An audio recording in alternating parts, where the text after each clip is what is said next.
बाजार में उतार चढ़ाव थमने का नाम नहीं ले रहा। एक दिन तेजी का होता है तो अगले दिन गिरावट आती है। कल का दिन तेजी का था, आज का दिन गिरावट का। निफ्टी आज देखिए आप 3/4% गिरकर बंद हुआ।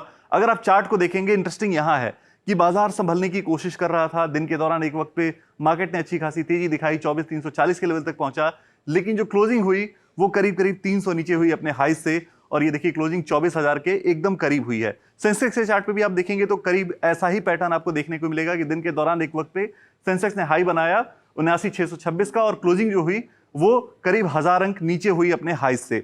इसके बाद बैंक निफ्टी की तरफ जाते हैं। बैंक निफ्टी में कुछ और चीजें इंटरेस्टिंग इसलिए हैं क्योंकि आज आरबीआई की पॉलिसी थी और ये उम्मीद की जा रही थी कि आरबीआई गवर्नर कम से कम अपनी स्पीच के दौरान एक बार ये संकेत देंगे कि वो इस साल के दौरान आखिर में रेट कट कर सकते हैं या उसका ऐलान कर सकते हैं। लेकिन वो उम्मीद रह गई और ये हुआ ये कि निफ्टी बैंक के शेयर जब चढ़े थे उसके बाद आरबीआई की पॉलिसी के बाद गिरने के बाद फिर थोड़ी रिकवरी आई, मार्केट के साथ वो ट्रेंड में चलते रहे और आखिर में क्लोजिंग जो है वो हल्की आप कहें कि हल्की पॉजिटिविटी के साथ हल्के हरे निशान में हुई है।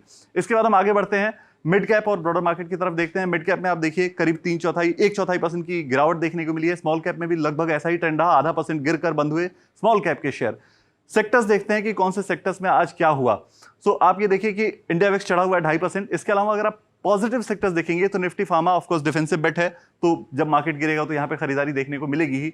फाइनेंस और बैंकिंग के शेयर थोड़े संभलते हुए दिखे, लेकिन बाकी अगर आप देखेंगे तो सबसे ज्यादा गिरावट यहां आपको दिख रहा होगा निफ्टी आईटी में। सबसे ज्यादा पेन यहां है, हेवीवेट है और इसकी वजह से इसके गिरने का असर भी काफी होता है। इसके अलावा आप देखें तो जिनका भी ग्लोबल कनेक्शन है, आप ऑयल एंड गैस देखिए, इसके अलावा आप मेटल देखिए, आप आईटी देखिए, एनर्जी देखिए, जिनका भी ग्लोबल कनेक्शन है वहां पे आपको आज गिरावट देखने को मिली है। और डिफेंसिव बेट्स में आपको फार्मा दिख रहा होगा, फाइनेंस दिख रहा है, जो बैंक दिख रहा है, ये थोड़े पॉजिटिव है जिन्होंने मार्केट को संभाला है। आगे बढ़ते हैं, इंटरेस्टिंग ट्रेंड है रेलवे में।